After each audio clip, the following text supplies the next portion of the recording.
사랑하는 성도 여러분, 신앙 공동체의 누군가가 만일 나의 잘못에 대해서 책망한다면 어떻게 반응하겠습니까? 기분 상해하고 감정적으로 반응하겠습니까? 아니면 감사한 마음으로 받겠습니까? 다윗은 환난 가운데서 자신이 혹여라도 죄를 범할까 근심하고 두려워했습니다. 그래서 하나님께 기도했죠. 하나님, 제 입술을 지켜주십시오. 저의 마음을 지켜주십시오. 그런데 오늘 본문은 거기에서 한 단계 더 나아갑니다. 사랑과의 관계입니다. 다윗은 자신이 조심하고 또 조심하지만 연약한 인생인지라 죄를 범할 수 있음을 인정하고 있습니다. 그래서 혹여라도 자신이 잘못했을 때 하나님의 말씀 뜻에 어긋나는 죄를 범했을 때에 그때를 가정합니다. 그리고 그런 상황에서 만일 하나님을 경외하는 의인이 자신의 잘못을 책망할 때에 어떻게 반응할 것인가를 고백합니다. 다윗의 고백은 무엇입니까? 의인이 나를 칠지라도 무엇으로 여긴다고요? 은혜로 여기며. 의인은 하나님을 경외하는 자입니다. 자신을 대적하는 악인이 아니라 하나님 편에 선 사람입니다. 여기서 칠지라도라고 한 이것은 폭력을 행사한다라는 말이 아니죠. 자기를 올바른 길로 인도하고자 하는 책망입니다. 오늘 본문에 책망이라는 단어가 나오고 있죠. 질책, 사랑의 권면입니다. 표준 세번역에서는 칠지라도를 사랑의 매로 번역했습니다. 나를 올바르게 세우기 위한 사랑의 채찍, 이런 차원이죠. 다윗은 그것을 은혜로, 헤세드로 여기고 있습니다. 헤세드로 번역되어 있는 은혜는 사랑, 자비, 친절, 이런 대표적인 뜻이 있습니다. 나를 향한 사랑의 표현이다. 나를 향한 하나님의 마음으로 나를 도와주는 모습이다. 이것은 그가 나를 친절한 마음으로 여겼기 때문에, 사랑으로 다가왔기 때문에 질책해 줄 수 있었다. 그리고 하나님께서 이 의인을 통하여서 나에게 지금 은혜를 베풀어 주고 계신다. 하나님께서 나를 바로 세워가고 있는 중이다. 이렇게 은혜로 여기겠다라고 고백을 하고 있습니다. 다윗은 이어서 또 어떻게 이야기를 하고 있습니까? 그 다음 중반절 이후에 책망할지라도 머리의 기름같이 여겨서 내 머리가 이를 거절하지 아니할지라. 상대방의 머리에 기름을 붓는다는 것은 그를 환영한다는 표시입니다. 사랑의 표시입니다. 그를 우대하고 대접하는 모습입니다. 머리라고 번역되어 있는 히브리어 로시는 최고라는 뜻도 있습니다. 그러니까 머리의 기름은 최고의 기름으로도 번역 가능합니다. 최고의 기름은 최고의 대접, 최고의 환대입니다.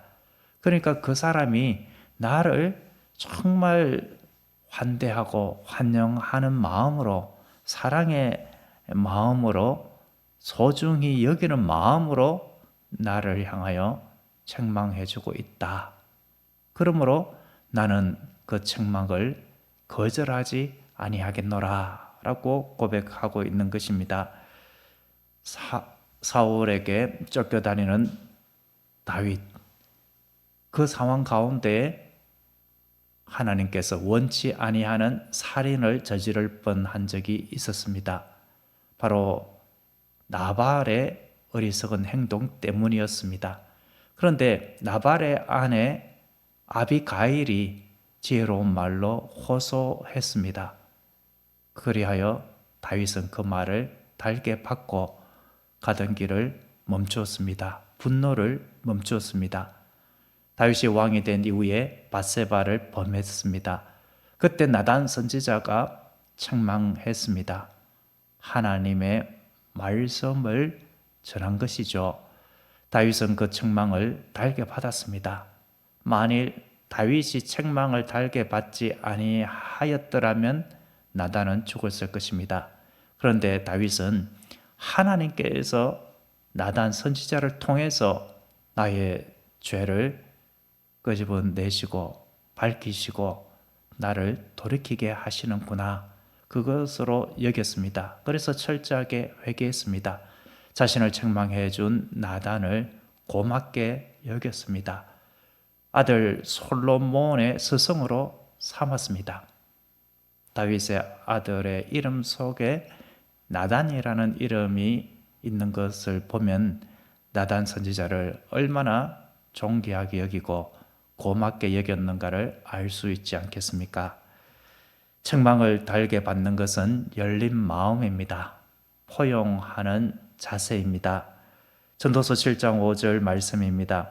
지혜로운 사람의 책망을 듣는 것이 우매한 자들의 노래를 듣는 것보다 나으니라.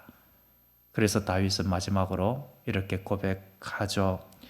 오늘 읽은 5절 마지막 내용입니다. 그들의 재난 중에도 내가 항상 기도하리이다. 나에게 사랑의 책망을 해준 사람이 재난을 당하였을 때, 어려움을 당했을 때 내가 그를 위해서 기도하겠노라 고백하고 있습니다. 하나님의 사랑과 은혜의 통로가 된 그 사람을 잊지 않고 고마움을 갚는다는 심정으로 그를 위하여 기도하겠다. 여러분 어떻습니까? 참으로 성숙한 자세가 아닙니까? 우리가 본받아야 할 마음입니다. 사랑하는 성도 여러분, 사람은 책망 때문에 무너지지 않습니다. 사랑 어린 책망을 거절하기 때문에 무너집니다. 우리는 연약한 인생입니다. 잘못할 수 있습니다. 실수할 수 있습니다. 그런데 문제는 자신의 잘못을 깨닫지 못하는 데 있습니다. 자신이 잘못하고 있다는 것을 알면서도 돌이키지 않는 것은 더 큰 문제입니다. 우리의 잘못, 그 잘못을 의인이 책망하는 것은 참으로 고마운 일입니다. 사랑이 없이는 책망하지 못하기 때문입니다. 나를 책망하는 모습, 그것은 하나님께서 나를 바로 세워가는 과정입니다. 그것은 하나님의 은혜입니다. 그러므로 우리는 잠시 감정이 상할 수는 있지만 의인의 책망을 고마움으로, 은혜로 받아야 하겠습니다. 그것이 믿음입니다. 하나님은 우리에게 의인의 책망을 은혜로 받는 믿음으로 우리를 성숙시켜 주실 줄로 믿습니다. 기도하겠습니다. 사랑이 많으신 하나님 아버지, 우리의 연약함을 아시고 의인의 책망을 통해 우리를 바르게 세워주심을 감사드립니다. 우리의 마음이 다치지 않도록 감정에 머물지 않게 하여 주시옵소서. 책망을 상처가 아니라 은혜로 받는 믿음을 허락하옵소서. 의인의 말 속에 담긴 주님의 뜻을 깨닫게 하시고 돌이키는 겸손을 주옵소서.